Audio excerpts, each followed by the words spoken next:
Megan, I thought this movie was a fitting end to the series, and that was probably my biggest takeaway. Maybe we could start with your 30,000 foot takeaways. Oh gosh, I love the movie. And interestingly, when I was first getting to know Firefly and the cast of characters, I saw the movie before I saw any of the TV shows. It's because it happened to come out, and I think a friend of mine rented a copy. I was living with sci-fi friends, and they said, "You've got to watch this movie." I didn't even know there was a series associated with it before I saw it the first time. After I saw it, I went back and watched everything and watched the movie again, of course. But that was my introduction to it. And I think it really works. As we were talking about a little bit before we turned on, it's a standalone movie that works best if you also understand the series that came before it. I'm going to have to stop you there because you said a term that some of our listeners may not be familiar with, and it was, quote, renting a copy of it, end Oh, quote. And you explain what it meant, what it meant to rent a copy of something. I can go even beyond that because where I was living at the time in Montreal, one of my friends actually worked at a for real video store where they had copies of mostly DVDs at that point, but also some VHS where you could go in, pay a small amount of money, take a movie home for a few days, and then return it. Used to be huge. If you ever heard the term blockbuster, that's what Megan's talking about. Okay, now that we've gone over ancient history, and just I never would have thought of you as retro, but I have opened up a whole new vista for me now. Yeah, the 90s were 30 years ago now. Yeah. I thought not only was this the perfect end of a movie, but it, first of all, the tone was so dark. You really got a sense of the characters, their inner turmoil. That was big picture, point one. Number two was we got the backstory we needed. Yeah. We got the backstory on River. We got the backstory on Preacher or on Bach. We got the backstory on Mal that was teased out a little bit more. Not directly the backstory on Walsh, but the backstory on his wife and her relationship with Mal in the military and how that clicked in later in the movie. So I felt I got the answers to most of the questions I had. And then it moved forward to answer questions not about the characters, but about the world or worlds they lived in and how those worlds had been formed, both the physical terraforming, but also how they've been formed societally by the Alliance and how the Alliance had tried to manipulate humanity and the catastrophic consequences of that. And that's was much to my surprise, and maybe it shouldn't have been. But I thought of Mal as Rick Blaine in Casablanca. He had no idea why he was slinging gin at a bar, and then it becomes all clear that it's so painful for him to think about what it was before. And for him, it was Ilsa. Well, for Mal, it was a way of life. And he saw the Alliance for what it was, manipulators of humanity that wanted to control everything. And he saw that clearer than probably most. And that's when confronted with that's when he really took a stand to care for something and care about something. So those themes just, I thought, made this a really compelling movie. Any of the themes, did any of those resonate or did others resonate for you? Definitely the theme of trying to create a world or a population without sin and the atrocities that can happen and be committed by otherwise good people because of that. There's so many historical precedents for that. I think some of the worst crimes that have been committed in human history were on the basis of trying to create a world without sin or ridding people or areas of sin in a variety of different faiths. And that they took that into space, I thought was a really good choice. And it really hit me they're playing so much with the two sides of belief. Belief without understanding, like the operative, is cruel and destructive, but belief in something that you do understand and feel strongly about, like Mal, ultimately saves the day. So I really like the way they address those themes. And of course, also the idea of family and chosen family and creating that where you are. That's something producer Joss Whedon has always done really well. Despite his other flaws, that's a kind of a web of relationships between people that he's always been able to create really well. And even the creation of the Reavers. Oh, yeah. I'm a huge classic monster movie fan. The Mhm. mad scientist is a well-known trope. Here we had a mad society creating its own monsters in the Reavers, and how they were created was an outflow of this or an unintended consequence. Even that was really well explained. Early on in the movie, I felt Mal, there was some change in Mal, and he was Mhm. much darker. He was much less, I don't want to say caring because I don't want to suggest he cared that much before, but he seemed much more cynical. And I really liked it when Kaylee basically said, "You ran Anara off. And why did she leave?" And I thought that was as hard a slap in the face as I've seen through the whole series and the movie. I think that's exactly it. I think that's part of what made him harder. Like, you get the sense that a good deal of time has passed since the last Right. episode we saw in the movie. Like, things have happened. Sorry we didn't get those seasons. Thank you, Fox Productions. But yeah, I think he drove her away. She also did have agency to leave. She was thinking about it. She was planning it before. I think that, and probably also the shepherd leaving, I thought that probably made him a little bit harder. And I think I felt like there was some implication that also finding work had gotten more difficult. Maybe the Alliance was doing more patrols. The Reavers were becoming more prevalent. I think everything was getting harder. And that made him feel he needed to be harder as well. Let's talk about Bach. Oh, Or Shepherd book? Shepherd book. I thought we got fully explained, to me at least, his backstory. Okay, And what's your take on that? Because I still feel like I've got questions. I think he was an operative. And that's why he knew what was coming. And that's why he said, it's not belief in God, it's belief. Because the operative, he only believed in the job, Yeah. the mission.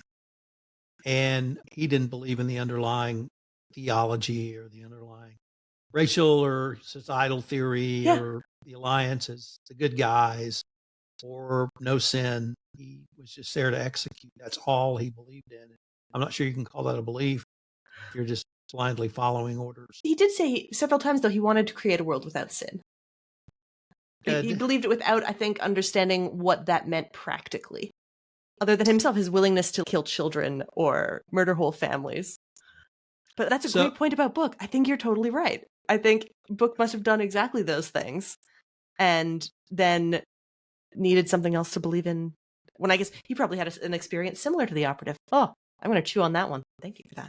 Because we never saw Book in a physical confrontation where he physically confronted someone with his hands.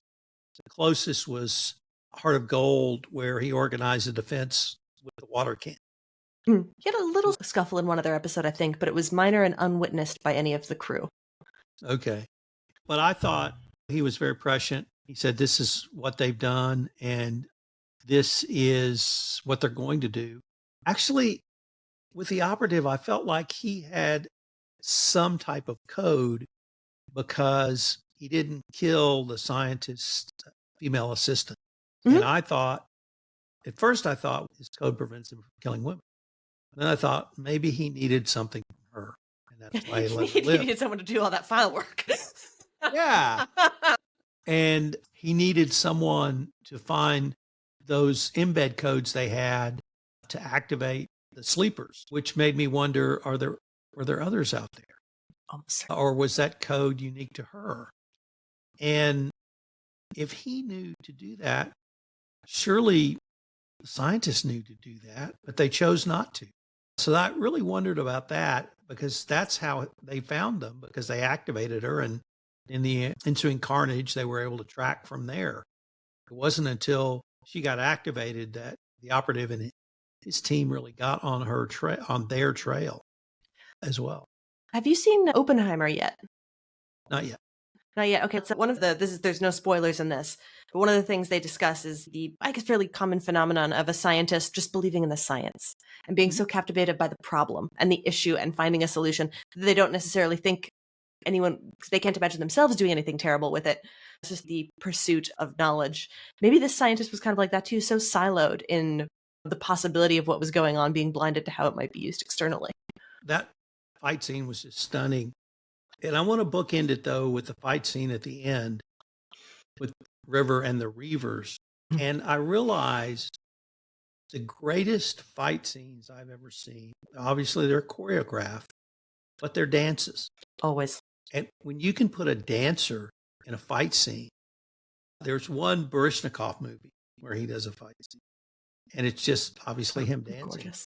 But the first fight scene where she gets activated, and then the last one, I just thought they were absolutely brilliant. And you could watch them for an hour, right? Like I'd watch. I'd go to a recital and watch. Yeah. And that's the actress's ability to dance. We've seen that in other episodes as well. So anyway, the operative is on their tail. It was interesting that Mal knew immediately when Anara contacted him that she was in trouble, and she was sending him a coded message. So I thought that was cool. I thought that was fun too. And then when it was actually her ingenuity that allowed them to get away, because she temporarily immobilized the operative, which allowed her and Mal to get away when they were getting their asses whooped. Yeah, I liked all of the kind of the, I guess, blinds and double blinds that happened throughout the movie, both in like how it was produced and things people did. So there was the very opening when it's 3 stories within stories for getting us to where we are in the present, and the operative being with the scientist. So first it's, just what are you seeing is actually real. When is the story actually going to start? I thought that was really fun. And then just the layers of things not being what they seem, all of the different escaped attempts, the fooling people, like when Mal had the pulse beacon and then sent out different tracking satellites. And I just really liked all the cleverness that was in the production and the plot. We hear some some comments from the crew, and I think it was Kaylee that talks about the myth of the Reavers, and they went to the edge of space and they saw the blackness and they were mad. Turned out that that was pretty close to the truth. Darn close. But they get to the planet Miranda, what she calls Miranda. And you want to describe what happens when they got there? Oh, so they get in and they discover a technologically very advanced world that's completely empty and filled with the corpses of people who had apparently just laid down and stopped breathing, which is really shakes everyone quite badly. River has a little bit of a freak out. She's hearing the voices that are saying nothing of the people who had died in this way, and they follow the beacon that they had picked up, and they see Sarah Paulson, sending a message explaining what has happened, that has obviously never left the planet. And they explain that the Alliance government was trying to make people calmer and more docile and easy to control by putting a certain chemical into the atmosphere. Worked for most people, but some had a massively aggressive response and became the Reavers that we know and fear today. And then she died hideously just off screen. And the team, the crew, are rightfully horrified by what has been committed in the name of progress and decide they're going to get the message out to everyone via Mr. Universe. What do you think of Mr. Universe? Before we get to Mr. Universe, I ask you that to set up the following. Oh, I'm sorry. Please go ahead. This is when Mal has his come to Jesus moment. This is when Mal turns. This is when Mal says, I will run no more. This is when Mal says, boys, we're going to the Alamo. And he says the following, and I'm just going to read from one of the articles. Y'all got on this boat for different reasons, but all come to the same place. So now I'm asking more of you than I have before, maybe all. Because as sure as I know anything, I know this. They will try again. Maybe on another world, maybe on this very ground swept clean. A year from now, 10, they'll swing back to the belief that they can make people better. I do not hold to that, so no more running. I aim to misbehave. And that was, to me, one of the most powerful speeches I have heard, probably the most powerful in every episode, plus this movie. And this is where it took on really a incredibly righteous crusade. And I would say, whenever you start talking about last stands, that's near and dear to the heart of every Texan. So we completely get that. And that's in our DNA. And that, to me, was incredibly moving. And of course, the crew went with him. And that took us, though, to Mr. Universe. And so tell us about, I guess we'd already seen Mr. Universe, but let's talk about Mr. Universe. Mr. Universe he hasn't hacked the planet. He's hacked the galaxy. All of it. All of it. All of it. And he has an interesting lady friend very AI, very cutting edge for 20 years ago. 20 years ago, we would have called her a robot. Today, we would just say, oh, that's his AI girl. And I'm sure it's what he needs and probably what he wants while he's hacking the galaxy.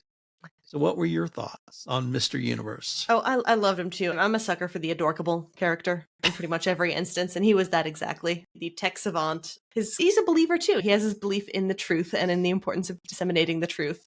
And I really like what that was saying. He's this all-seeing eye in the sky, but a really benevolent one who really believes in almost like an anarchy of information availability and letting people make their own choices based on that, which is, I think, why he was such good friends with Mel and the crew, who are very much about the independent, make your own choice kind of way of going about things. I thought the Love Bot was adorable. And I love the scene of their wedding. They had a little wedding, crushed the cup. It was adorable. And of course, he left the message and he ultimately provided the way for the message to get out. And I'm sorry he had to go the way he did, but I think he would have been happy that it worked. Actually, now that you say that, I see a direct line from the guys that used to have blow up doll girlfriends to the bot, to the robot, to the bot, to the AI girlfriend. So maybe there's an evolution there. They're not weirdos. Now they're just geeks. And maybe it's cool. Very cutting edge, very cutting edge. I also love the way he embedded the message to Mal with her. Yeah, motion activated. But before we get to that message, we really should talk about the Mal. To get to planet Miranda, they have to go through the Reavers space belt, which they do successfully because they've decorated the ship in a certain way to make it look like a Reaver ship, if I can put it that way. Even a step beyond, this is Haven, which Shepherd Book obviously had established or become a leading member of the community in after leaving Serenity. They'd all been destroyed by the Operative and his goons, and they had to use the bodies of these people they knew. And right.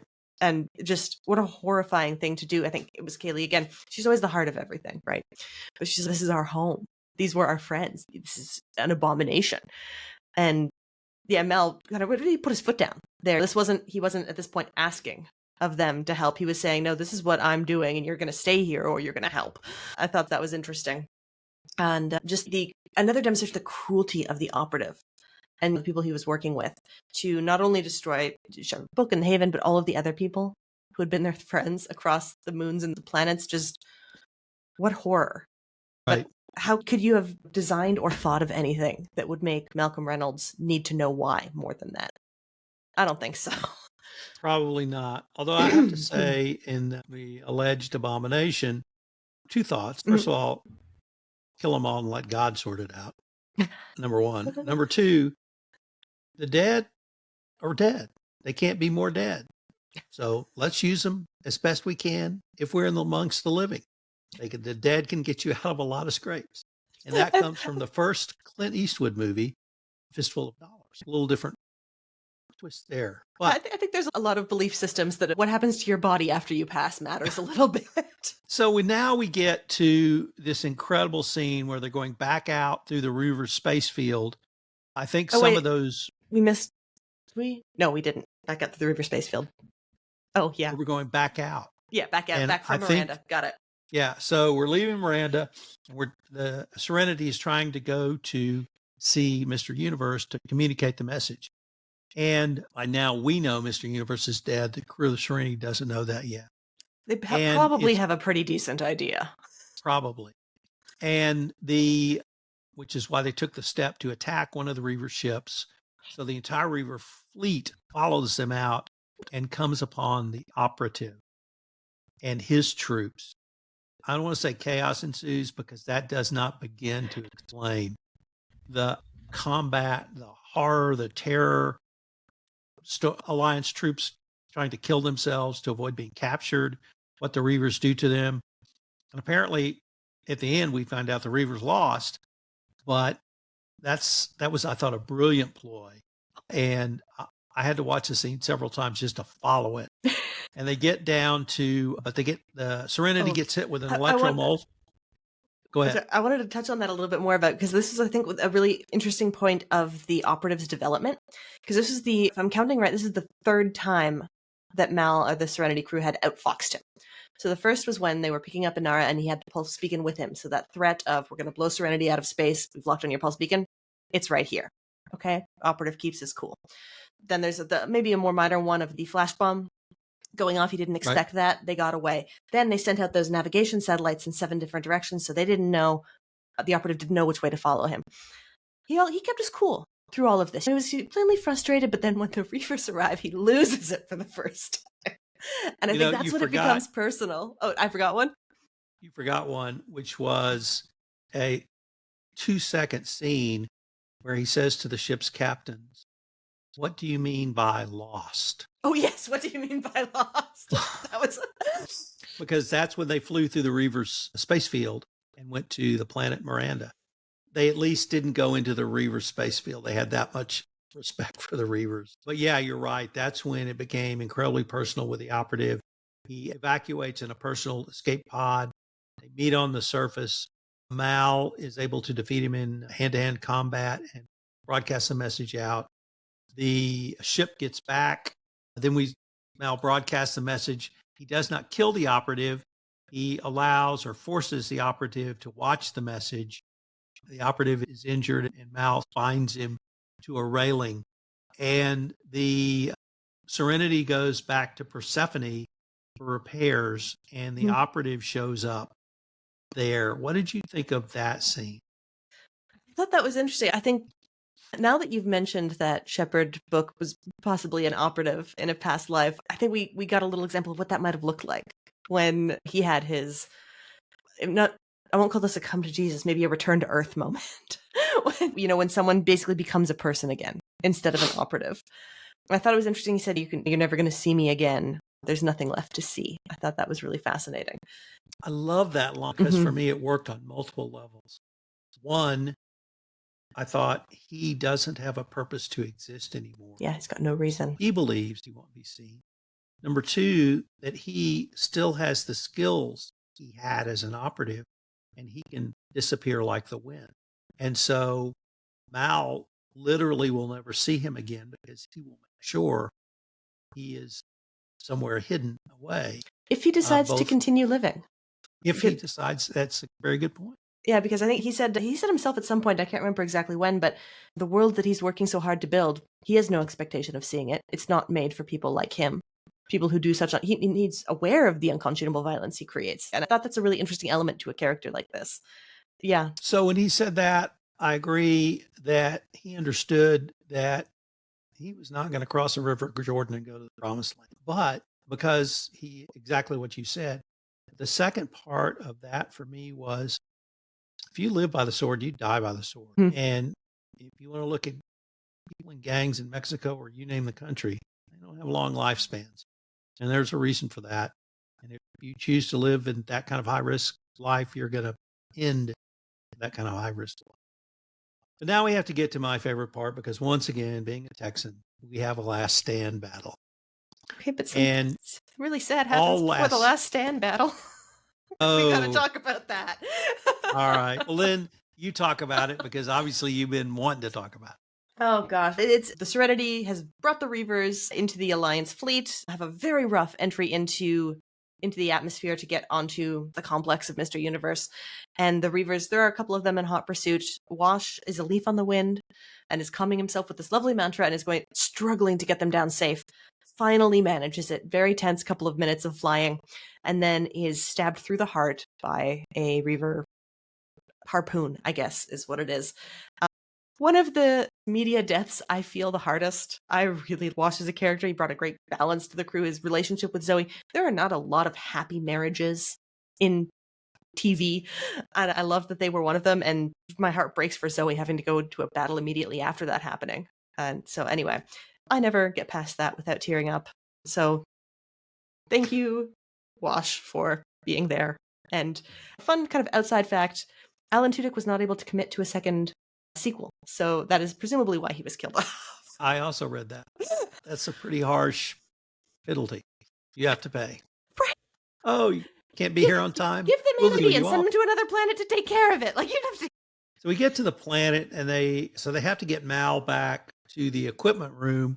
They still don't know the Mr. Universe is dead, but they're going to quickly find that out. But they have to send Mal back to deliver the video message. They have to make a last stand. And I saw some incredible dialogue and emotions there. And we have to start with Zoe, because at some point, Kaylee says, "Where's Walsh?" And her response is, "He's not coming."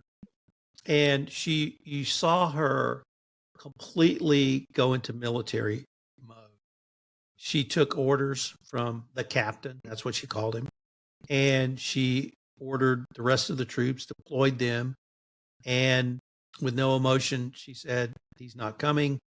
And then the fight started, and it was all emotion. And I think she wanted to die in hand-to-hand combat with the Reavers. And Jane, of all people, said, "That's not going to happen.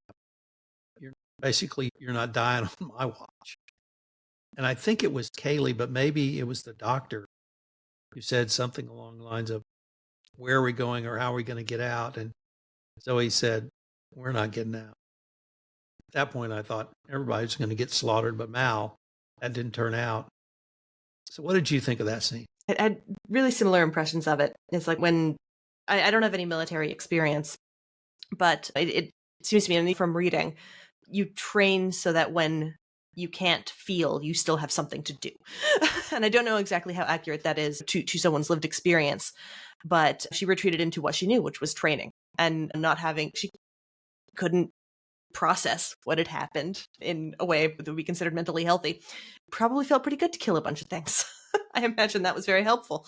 And I liked what she said immediately when Mal asked her, "Are you here? Can you do this?" And she's to the job. Yes. She had that to fall back on. And it was a major part in helping everyone else live. So I thought it was heartbreaking. It was heartbreaking. And we'll maybe talk about the kind of one of the final scenes at the very end. But yeah, she pushed it all down and did the job. We got to the end with the operative, so let's go to the final scene you want to talk about. Okay. The memorials of Mr. Universe and Shepherd Book and of Hoban Washburn, that was his name. And when Zoe walks up in the dress, that is when I lose it. Because she never wore the dress for him in life. And just, in my head a little bit, I like to believe that she was maybe pregnant. But obviously there's no evidence of that whatsoever. But I think that nice if they had done this, Megan. Well, it's just nice touch. She had wanted the baby, and maybe they had. Yeah, I just think maybe that was. But obviously there's nothing to back that up whatsoever. But anyway, we don't know. They went off to greater adventures. We don't know. We don't know. I don't know. Maybe. I hadn't even thought of that, but that would been even more perfect. Although perhaps I would have thought sad because the father wasn't there. But you know who would have ended up being the best uncle of all time, though? Mal. Jane. Oh, absolutely. Uncle Jane. Oh my gosh. You see, he'd be giving horsey rides. He'd be like, "This is a grenade. This is the top. This is the bottom." Oh, perfect. He would have been the greatest uncle. He would have been the fun uncle. He'd have been the fun uncle. Yep. I was a fun uncle once. Yeah, I remember at one point in an earlier episode, they said of River, that's she's a witch, but she's our witch. And Jane's a mercenary asshole. But he's our mercenary asshole. Yep. So I'm going to end where I started with, which was having seen the series, this, and knowing there's nothing thereafter, this really was the best way I could have thought to end our time with the crew of Serenity. Oh, it was so good. I was so happy Simon and Kaylee finally got it. I think one of my favorite little humorous moments was after when Simon was having this confession of, "My biggest regret is that we were never together." And she's just, we could have, okay, I'm going to live. Kaylee the horn dog forever. I love it. Yeah, there was one point in the movie when she basically said, "I got a big itch to scratch, guys, and nobody's doing it. So let's get going." Yeah, I love that in her character. She's just completely unabashed about it. I think it's so nice. Yep. So this brings us to the end of the TV series Firefly, the movie Serenity. Megan and I will be off for new adventures because that's what heroes do. So I hope you'll join us for our next season and new adventures. I'm Tom Fox. I'm Megan Doherty. Thanks, everyone.